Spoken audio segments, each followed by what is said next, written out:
Ever wondered why you're always running out of money before the month ends? Are you guilty of these bad money habits?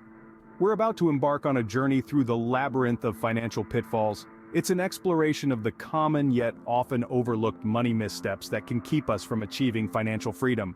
The significance of financial literacy and sound money management can't be overstated.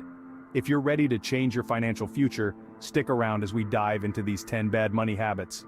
Welcome to Money Funnel, your ultimate gateway to financial empowerment. Get inspired, get motivated, and learn the path to true wealth so you can live the good life. Please help us grow this channel by subscribing now. Don't forget to hit that like and notification bell for more motivational and financial tip videos. Ranked from bad to worst, with one being the worst, at number 10, the herd mentality. Ever bought something just because everyone else was buying it? That, my friends, is a perfect example of the herd mentality.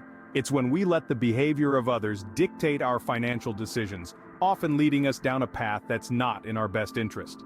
Think about that shiny new gadget that everyone seems to have. You might not need it, but the pressure to fit in can override rational thinking, causing you to splurge.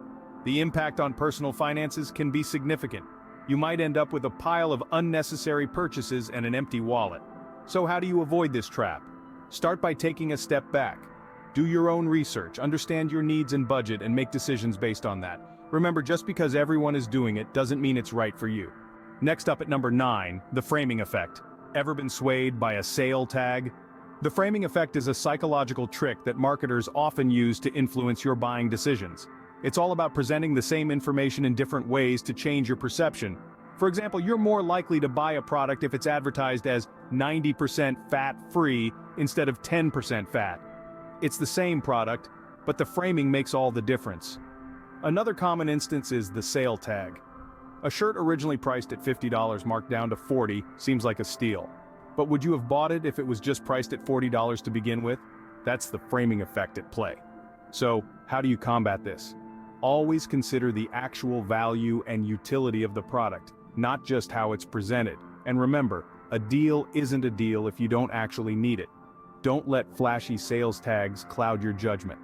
At number 8, we have procrastination in investing.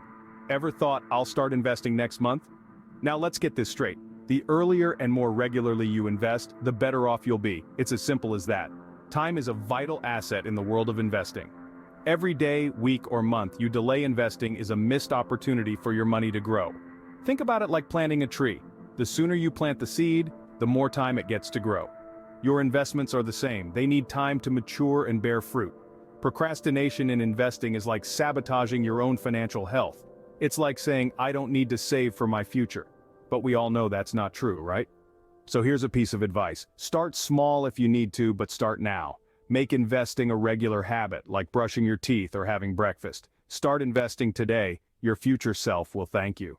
Number 7 is discount fallacy, and number 6 is impulse purchases. We need to discuss these two together as they are closely interrelated.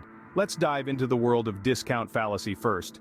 This is a tricky one, as it can make us believe we're being savvy shoppers, when in fact we're falling into a money trap. Imagine you're in a store and you see a sign that reads, "Buy 2, get 1 free." You may think, what a deal! But hold on a second. Do you really need 3 of that item? Or are you buying more than you need just because of the perceived discount? That's where the discount fallacy ensnares us. We end up spending more than we initially intended, all under the guise of saving money. Now let's switch gears to impulse purchases. These are the spontaneous, unplanned buys that often happen when we're out shopping or scrolling through online stores. A flashy advertisement or a limited time offer can make us feel like we need to buy that item right now. But here's the catch. Impulse purchases can quickly add up, leaving us with a heap of non-essential items and a dwindling bank account balance. Both discount fallacy and impulse purchases can have a substantial impact on our financial health. They can lead to unnecessary spending, clutter in our homes, and even debt in severe cases. But don't worry, there are ways to curb these habits. First, always shop with a list. This helps to focus your shopping and reduces the chance of being swayed by discounts or impulse buys. Second, practice mindful spending. Ask yourself, do I really need this before making a purchase? Finally, consider implementing a waiting period for non-essential purchases. This gives you time to reconsider and decide if the item is truly worth your hard-earned money. Remember, just because an item is on sale doesn't mean you're saving money if you were never going to buy it in the first place. And those impulse purchases, they might feel good in the moment, but they can lead to buyer's remorse and financial strain down the line. Save your money for the things you truly need and value. Coming in at number 5 is keeping up with the Joneses. Ever spent money to keep up appearances? We've all been there, right? That nagging feeling that our neighbors, friends, or colleagues are living a more luxurious life than us. They've got the latest gadgets, the fanciest cars, the biggest houses, and so we feel compelled to match their lifestyle to keep up with the Joneses. But here's the catch. This habit can lead to unnecessary spending, debt, and financial stress. It's a game you can't win because there's always a bigger fish. The key to breaking free from this habit is to focus on your own financial goals, not someone else's. So, how do you avoid this trap?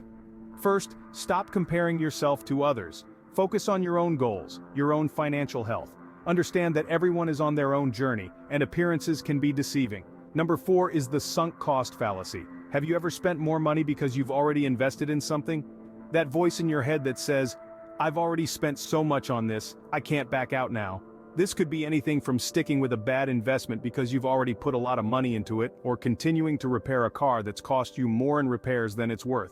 The truth is, the money you've already spent, the sunk cost, is gone. It's not coming back. Making decisions based on what you've already lost only leads to more losses. To get away from this trap, don't let past investments dictate your future decisions. Evaluate each situation as it is now, not as it was when you first invested. Ask yourself, would I make the same decision today? If the answer is no, it might be time to cut your losses and move on. Remember, personal finance is just that, personal. It's about making the best decisions for you based on your own circumstances and goals. Your financial decisions should be about you, not others. And remember, don't throw good money after bad. Finally, the big 3. The top 3 bad money habits are: number 3, over-reliance on credit cards; number 2, failure to budget; and coming at number 1 is ignoring hidden costs. Are you guilty of all these? Let's start with over-reliance on credit cards. It's a slippery slope, my friends. Credit cards can seem like a magic solution to your money problems, but remember, they're not free money. Every dollar you spend is a dollar you owe, and the longer you take to pay it back, the more you'll owe thanks to interest. It's like a ticking time bomb in your wallet, ready to explode your financial stability. So tip number 1, use credit cards sparingly and always pay your balance in full each month. Next up, failure to budget. This one's a classic. It's like going on a road trip without a map or GPS. You might enjoy the ride for a while, but sooner or later you're going to get lost. And in the world of personal finance, getting lost means running out of money before your next paycheck, or worse, sinking into debt. Budgeting is your financial GPS. It tells you where your money is going, and it helps you plan for the future. So, tip number 2, make a budget and stick to it. It's easier than you think, and there are loads of free apps and tools to help you. Finally, ignoring hidden costs. This one's a sneaky little devil. It's like buying a cheap ticket to a concert, only to find out you have to pay twice the ticket price for parking and convenience fees. It's the delivery charges on that bargain piece of furniture, the annual fee on your free credit card, the maintenance costs of that used car that seemed like such a steal. These are the hidden costs that can eat away at your budget if you're not careful. So, tip number 3, always consider the total cost of ownership before you buy. In all these cases, the key is to be proactive. Don't let your money control you. You control your money. You decide where it goes, what it does, and how much of it you keep. And the best part is, it's never too late to start. So go ahead, take that first step. Cut back on your credit card use, start budgeting, and be vigilant about hidden costs. It's not just about saving money, it's about taking control of your financial future. Take control of your finances, budget wisely, and always be aware of hidden costs. Your financial health and peace of mind are worth it. So there you have it, the 10 bad money habits you need to be aware of so you can kick them to the curb.